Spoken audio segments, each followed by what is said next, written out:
ഇപ്പൊ ചില സ്റ്റേറ്റ്മെന്റ്സ് ഒക്കെ കേൾക്കുന്നുണ്ട്. എന്താണെന്നറിയാവോ? സർക്കാർ മെഡിക്കൽ കോളേജ് ഒന്നും വേണ്ട. ആരാ പറയുന്നത്?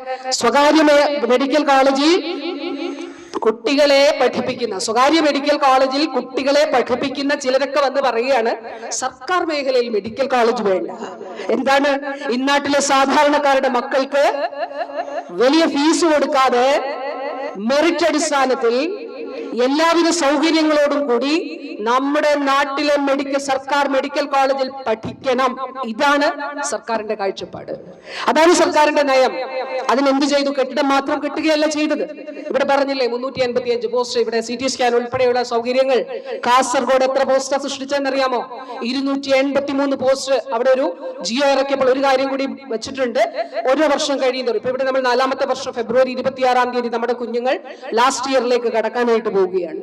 കാസർഗോഡ് 283 പോസ്റ്റുകൾ സൃഷ്ടിച്ചു. വയനാട് ജില്ലാ ആശുപത്രിയിലാണ് മെഡിക്കൽ കോളേജായിട്ട് മാറ്റിയത്. ഇടുക്കിയും ജില്ലാ ആശുപത്രിയാണ് മെഡിക്കൽ കോളേജാക്കി മാറ്റിയത്. വയനാട് 210 തസ്തികകൾ സൃഷ്ടിച്ചു. ഇപ്പോ സൂപ്പർ സ്പെഷ്യാലിറ്റി ഉൾപ്പെടെ, അതായത് വന്യമൃഗങ്ങളുടെ ആക്രമണം ഏൽക്കുമ്പോ ഞരമ്പ് മുറിഞ്ഞു പോകും, നമ്മൾ അവിടെ ചുരം ബ്ലോക്കാക്കി പോലീസിന്റെ സഹായത്തോടെ താഴെ കോഴിക്കോടേക്ക് കൊണ്ടുവരും. ആ സാഹചര്യം ഒഴിവാക്കാൻ വയനാടിനെ ചികിത്സയിൽ സ്വയം പര്യാപ്തമാക്കുന്നതിന് ന്യൂറോ സർജറിയും കാർഡിയോ തൊറാസിക് സർജറി ഉൾപ്പെടെയുള്ള പോസ്റ്റുകൾ വയനാട് മെഡിക്കൽ കോളേജിൽ നമ്മൾ സൃഷ്ടിച്ചു. അവിടെ അല്ലെങ്കിൽ തന്നെ മെഡിക്കൽ കോളേജിൽ അത്രയും പോസ്റ്റുകൾ ആദ്യം സൃഷ്ടിച്ചിരുന്നു. ഇടുക്കി മെഡിക്കൽ കോളേജിലും അത്ര ഏതാണ്ട് 180-ലധികം പോസ്റ്റുകൾ സൃഷ്ടിച്ചുകൊണ്ടാണ് പുതിയ മെഡിക്കൽ കോളേജുകൾ യാഥാർത്ഥ്യമാക്കിയിട്ടുള്ളത് എന്നുള്ളത് കാണണം.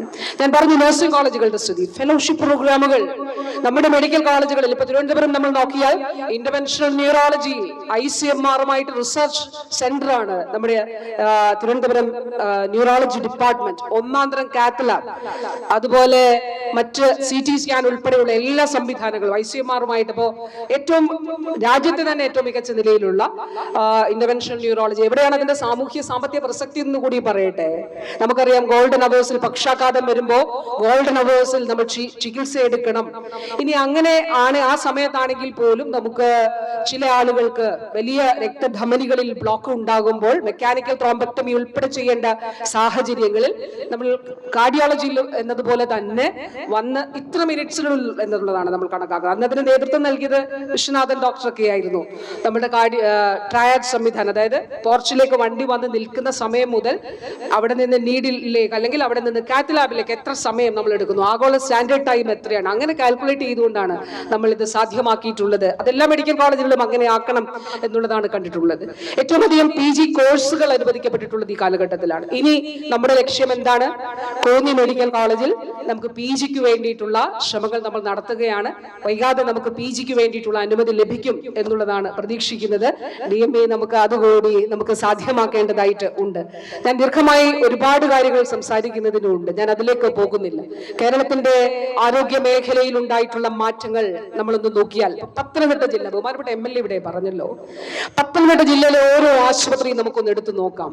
തിരുവനന്തപുരത്ത് നിന്ന് വരികയാണെങ്കിൽ ആദ്യം നമ്മൾ അടൂർ നിയോജക മണ്ഡലത്തിൽ അവിടെ 15 കോടി രൂപയുടെ കിഫ്ബിയിലൂടെ പുതിയ 15 കോടി അല്ല 23 കോടി രൂപ പുതിയ കെട്ടിടം അവിടെ ഏതാണ്ട് പൂർത്തിയായി കഴിഞ്ഞു. ജനറൽ ആശുപത്രിയുടെ കാര്യം പറഞ്ഞു. കോഴഞ്ചേരി ജില്ലാ ആശുപത്രിയിൽ 30 കോടി രൂപയുടെ നിർമ്മാണം പൂർത്തിയായി കഴിഞ്ഞു. കോന്നി താലൂക്ക് ആശുപത്രി ഒന്നാന്തരമായി വളരെ മികച്ച രീതിയിൽ സൗകര്യങ്ങൾ അവിടെ ഒരുക്കി കഴിഞ്ഞു. 12 കോടിയിലധികം രൂപയുടെ. നമുക്ക് തൊട്ടടുത്തുള്ള കോന്നി താലൂക്ക് ആശുപത്രി. ഇനി അപ്പുറത്തേക്ക് പോയാൽ റാന്നി, ശബരിമലയ്ക്ക് തൊട്ടടുത്തുള്ള ആശുപത്രിയാണ് റാന്നി താലൂക്ക് ആശുപത്രി. അവിടെ നമുക്ക് സ്ഥലം ഉണ്ടായിരുന്നില്ല, സ്ഥലം വാങ്ങിച്ചിട്ട് കിഫ്ബിയിലൂടെ അവിടെ നിർമ്മാണ പ്രവർത്തനം നടക്കുകയാണ്. ഇനി തൊട്ടപ്പുറത്തുള്ള എഴുമറ്റൂർ ആശുപത്രി, അവിടെ നിർമ്മാണ പ്രവർത്തനം നടക്കുന്നു. ബഹുമാനപ്പെട്ട MLA-യുടെ തന്നെ ചിറ്റാർ, അവിടെ ഒരു അമ്മയും കുഞ്ഞും ആശുപത്രി നിർമ്മാണം നടക്കുകയാണ്. എല്ലാ താലൂക്ക് ആശുപത്രികളും ജില്ലാ ആശുപത്രികളും. ഇപ്പോ എറണാകുളം ജനറൽ ആശുപത്രിയിൽ നേപ്പാൾ സ്വദേശിനിയായിട്ടുള്ള ഒരു പെൺകുട്ടി അവൾ ജീവിതത്തിലേക്ക് തിരിച്ചു വരുന്നുണ്ട്. എങ്ങനെയാണ്? അവൾക്ക് ഹൃദയം മാറ്റിവെച്ചു. അവൾ ഇന്ത്യയിലേക്ക് ചികിത്സ തേടി വന്നു. പ്രൈവറ്റ് ആശുപത്രികളിൽ പോയി. പക്ഷെ വളരെ ഹ്യൂജ് ആയിട്ടുള്ള, വളരെ ഭീമമായിട്ടുള്ള ചികിത്സാ ചെലവ് കാരണം അവിടെ ഹൃദയം മാറ്റിവെക്കൽ ശസ്ത്രക്രിയ നടത്തുന്നതിന് അവൾക്ക് കഴിയുമായിരുന്നില്ല. അവളും സഹോദരനും മാത്രമേ ഉള്ളൂ, പേരൻസ് ഇല്ല. അങ്ങനെ എറണാകുളം ജനറൽ ആശുപത്രിയിൽ വന്നു. നമ്മളെല്ലാ ലൈസൻസ് ഉൾപ്പെടെയുള്ള എല്ലാ നടപടികളും, എങ്ങനെയാണ് ഇത് വെറുതെ നമുക്ക് കിട്ടില്ലല്ലോ, കിഫ്ബിയിലൂടെ ഇതുപോലെ പണം അനുവദിച്ച് അവിടെ പുതിയ ബ്ലോക്ക് സാധ്യമാക്കി അവിടെ OT-കൾ ഉൾപ്പെടെ അത്യാധുനിക ഓപ്പറേഷൻ തിയേറ്ററുകൾ ഉൾപ്പെടെ സെറ്റ് ചെയ്തുകൊണ്ട് ചെയ്തുകൊണ്ട് സജ്ജമാക്കിക്കൊണ്ടാണ് അതിന്റെ അടിസ്ഥാന സൗകര്യം ഒരുക്കിയത്. എന്നിട്ട് നമ്മൾ കേസോട്ടോയുടെ ലൈസൻസ് ഒക്കെ എടുക്കുന്നതിന് വേണ്ടിയിട്ടുള്ള ശ്രമങ്ങൾ നടത്തി ലൈസൻസ് കിട്ടി. അപ്പോഴാണ് നമ്മൾ ഈ മകൾ അവിടേക്ക് വരുന്നത്. അപ്പൊ നമ്മൾ മുന്നോട്ട് പോകാൻ തന്നെ തീരുമാനിച്ചു. അങ്ങനെ മുന്നോട്ട് പോയി തിരുവനന്തപുരത്ത് നിന്ന് ഹൃദയം കൊണ്ട് ഹെലികോപ്റ്റർ അത് ഡിസൈഡ് ചെയ്ത നിമിഷങ്ങൾ, അതിനുശേഷം അവിടേക്ക് അത് ട്രാൻസ്പോർട്ട് ചെയ്ത് ആ ഹൃദയം മാറ്റിവെച്ച് അവൾ ജീവിതത്തിലേക്ക് ഓരോ ഘട്ടത്തിലേക്ക് പതുക്കെ പതുക്കെ പതുക്കെ തിരിച്ചു വന്നുകൊണ്ടിരിക്കുകയാണ്. എങ്ങനെയാണ് ഇത് സാധ്യമായത്? ഈ ബഹിഷ്കരിക്കുന്നവർ ബഹിഷ്കരിച്ചത് കൊണ്ട് മാത്രം കേട്ടോ ഇതൊക്കെ ഇവിടെ പറഞ്ഞല്ലേ, ഇതൊന്നും പറയില്ല. 10 വർഷം മുമ്പ് ചിന്തിക്കാൻ കഴിയായിരുന്നു. 10 വർഷം മുമ്പ് പത്തനംതിട്ട ജനറൽ ആശുപത്രിയിൽ കാത്ത് ലാബ് ഒരു കാർഡിയോളജിസ്റ്റ് ഉണ്ടാവുമെന്ന് ചിന്തിക്കാൻ കഴിയായിരുന്നോ? 10 വർഷം മുൻപ് ഒരു ജനറൽ ആശുപത്രിയിൽ, ജില്ലാ ആശുപത്രിയിൽ ഹൃദയം മാറ്റിവെക്കുമെന്ന് ചിന്തിക്കാൻ കഴിയുമായിരുന്നോ? 10 വർഷം മുൻപ് നമ്മുടെ ഒരു ജില്ലാ ആശുപത്രിയിൽ പക്ഷാഘാത ചികിത്സ നടക്കുമെന്നുള്ളത് ചിന്തിക്കാൻ കഴിയുമായിരുന്നു? കേരളത്തിന്റെ ആരോഗ്യ മേഖലയിൽ ഉണ്ടായിട്ടുള്ള മാറ്റം ഇതാണ്. സൂപ്പർ സ്പെഷ്യാലിറ്റി ചികിത്സകൾ ജില്ലാതലത്തിലേക്ക് വികേന്ദ്രീകരിച്ചു. അതിന് താഴെ പ്രാഥമികാരോഗ്യ കേന്ദ്രങ്ങളെ കുടുംബാരോഗ്യ കേന്ദ്രങ്ങളാക്കി ഉയർത്തി. അതാണ് മൈലപ്രയും കൊക്കാത്തോടും ഉൾപ്പെടെ കോന്നി നിയോജക മണ്ഡലത്തിലെ ആരോഗ്യ കേന്ദ്രങ്ങളെ കുറിച്ച് ബഹുമാനപ്പെട്ട MLA ഇവിടെ സൂചിപ്പിച്ചത്. ഇനി അതിനും താഴേക്ക് ജനകീയ ആരോഗ്യ കേന്ദ്രങ്ങൾ നമ്മൾ ആരംഭിച്ചു. എന്താണ് ജനകീയ ആരോഗ്യ കേന്ദ്രങ്ങൾ?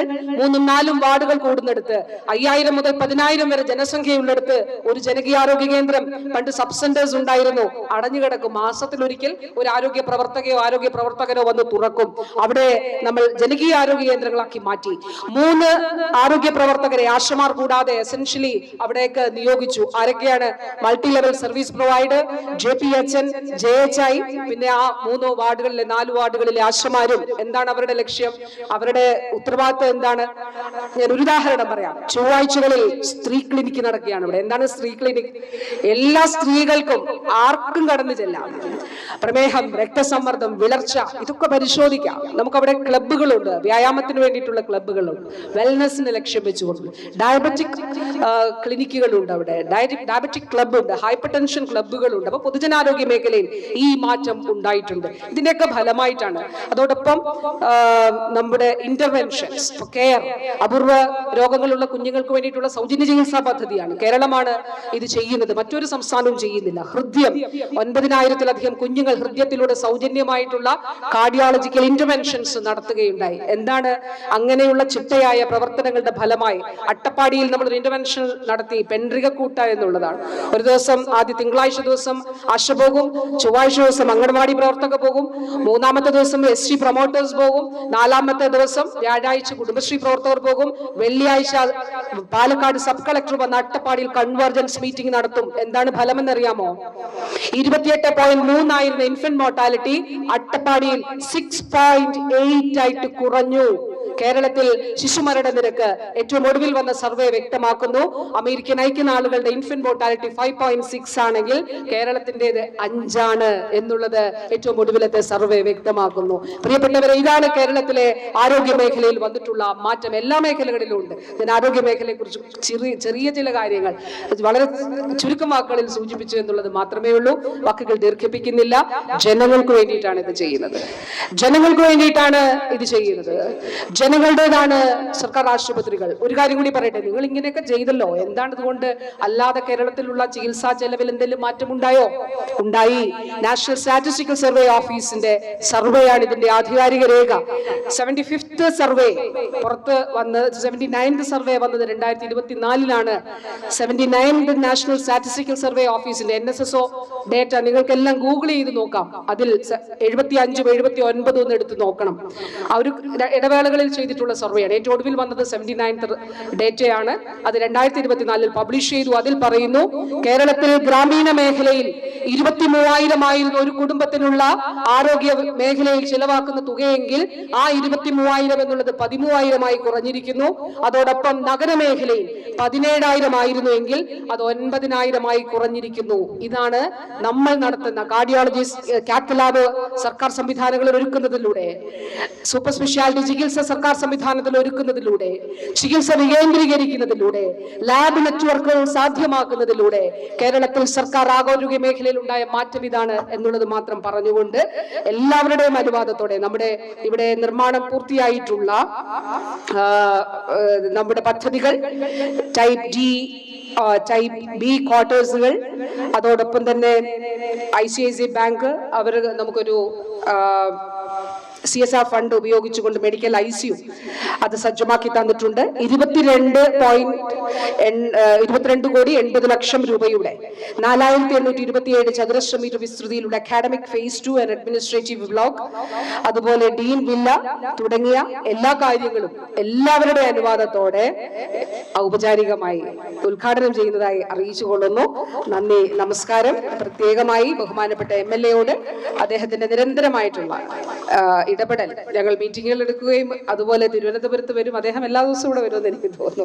അപ്പൊ ആ നിലയിൽ ഇത് വളരെ വേഗം സാധ്യമാക്കുന്നതിന് നൽകുന്ന നേതൃത്വത്തിനും പിന്തുണയ്ക്കും ഹൃദയപൂർവ്വമായ നന്ദി. ടീമിനും നിങ്ങൾ ഓരോരുത്തരുടെയും കോൺട്രിബ്യൂഷൻ വളരെ വലുതാണ്. അത് തീർച്ചയായിട്ടും DME മുതൽ എല്ലാവരുടെയും അതുകൂടി പറഞ്ഞുകൊണ്ട് എൻ്റെ വാക്കുകൾ അവസാനിപ്പിക്കുന്നു. നന്ദി, നമസ്കാരം.